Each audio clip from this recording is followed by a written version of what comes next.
Assalamualaikum warahmatullahi wabarakatuh. Salam sejahtera bagi kita semua. Yang terhormat Ibu dosen Dewi Sari Sumitro. Perkenalkan, nama saya Feni Amara, mahasiswa Universitas Esa Unggul Harapan Indah Bekasi. Kali ini saya akan menjelaskan materi tentang paragraf. Pengertian paragraf. Paragraf memiliki arti sebagai unit pemikiran, unit yang lebih luas dari kalimat, serangkaian frasa terkait untuk menjelaskan gagasan utama. Sepanjang paragraf ini, gagasan tersebut diklarifikasi dengan deskripsi tambahan. Kalau dari Kamus Besar Bahasa Indonesia, paragraf memiliki arti sebagai bab dari esai, biasanya memiliki gagasan utama dan penulisan dimulai dengan garis baru. Paragraf itu mempunyai tujuan. Tujuannya untuk menekankan gagasan utama dengan lebih jelas. Setiap paragraf hanya boleh berisi satu pikiran utama atau gagasan utama. Syarat-syarat paragraf. Paragraf memiliki 5 syarat, yaitu 1. Kesatuan. Unit paragraf adalah semua kalimat yang berbentuk paragraf dan bersama-sama untuk menunjukkan hal atau topik tertentu. 2. Kepaduan. Susunan paragraf yang kompak dan konsisten antar kalimat yang satu dengan kalimat lainnya untuk membentuk paragraf tersebut baik rasional dan dapat dipahami. Ketiga, kelengkapan. Kelengkapannya berisi teks deskriptif yang cukup mendukung. Kalimat subjek paragraf hanya berisi satu kalimat subjek, disebut tidak lengkap. Panjang paragraf dalam tulisan tidak sama tergantung pada beberapa jauh atau dalamnya suatu bahasa dan tingkat pembaca yang menjadi sasarannya. Yang terakhir, 5. Pola susun paragraf. Rangkaian pernyataan dalam paragraf harus disusun menurut pola yang taat asas. Paragraf menurut jenisnya. 1. Paragraf pembuka, yaitu paragraf pengantar yang mengarah pada masalah yang didiskusikan. 2. Paragraf penghubung, yaitu penghubung antar semua paragraf pertama dengan paragraf yang terakhir. Paragraf penutup, paragraf yang datang ke akhir artikel atau mengakhiri artikel. Paragraf ini biasanya berisi kesimpulan dari semua pembahasan yang dijadikan pada paragraf berikutnya. Paragraf memiliki tanda yang dapat kita lihat pada permulaan baris yang agak menjorok ke dalam kira-kira 5 ketukan dari batas tulisan sebelah kiri. Penanda paragraf dapat kita lihat juga dalam melakukan cara memberi jarak yang agak renggang dari paragraf sebelumnya atau sesudahnya.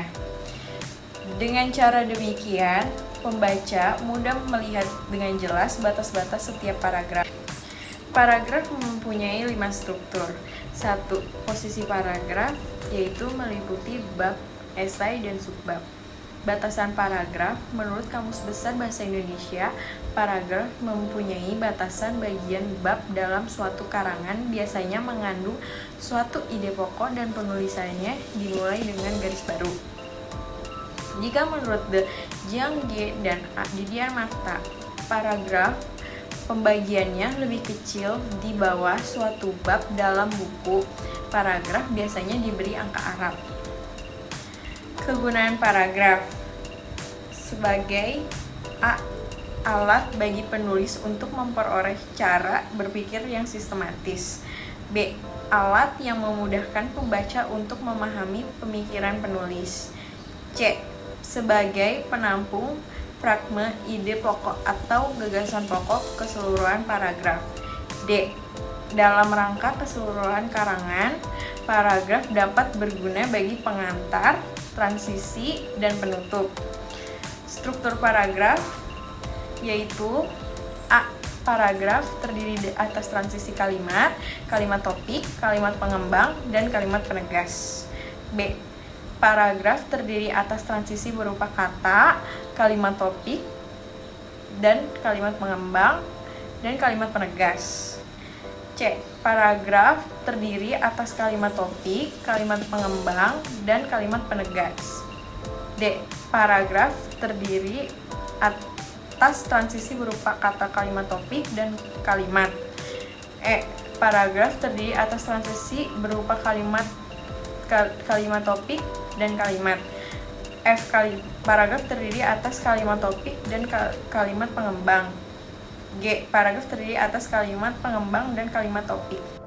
Paragraf dapat dikembangkan melalui kesatuan dan koersi. Melalui kesatuan berarti bahwa sebuah paragraf harus dengan jelas pada tujuan atau topik tertentu.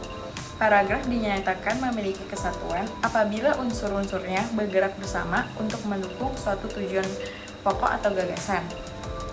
Koersi.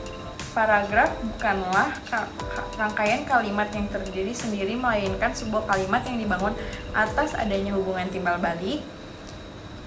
Karena itu diperlukan urutan pemikiran yang tunggal, agar tidak terjadi loncatan pemikiran yang membingungkan. Paragraf dinyatakan koersi apabila kalimat-kalimat tersebut saling berhubungan untuk mendukung gagasan utama. 3 teknik pengembangan dari paragraf secara alami berdasarkan urutan ruang dan urutan waktu. Urutan ruang merupakan urutan yang membawa pembaca dari suatu titik ke titik berikutnya. Dalam suatu ruang, jika urutan waktu, urutan yang menggambarkan urutan terjadinya peristiwa, perbuatan, atau tindakan. Klimaks dan anti klimaks didasarkan pada suatu posisi dalam rangkaian berupa posisi tertinggi atau terpenting. Jika posisi tertinggi ditempatkan di ujung disebut klimaks. Sebaliknya, jika penulis dimulai seri dengan posisi paling menonjol, kemudian posisinya menjadi semakin tidak menonjol, disebut anti klimaks. Terakhir, umum, khusus, dan khusus umum dalam bentuk. Paragraf deduktif ialah umum ke khusus utama diletakkan di awal. Paragraf dalam bentuk khusus umum gagasan utama diletakkan di akhir. Paragraf disebut paragraf induktif. Sekian kejelasan materi tentang paragraf dari saya. Apabila ada kesalahan atau kekurangan dalam penyampaian, saya ucapkan mohon maaf. Selebihnya saya ucapkan terima kasih dan semoga bermanfaat.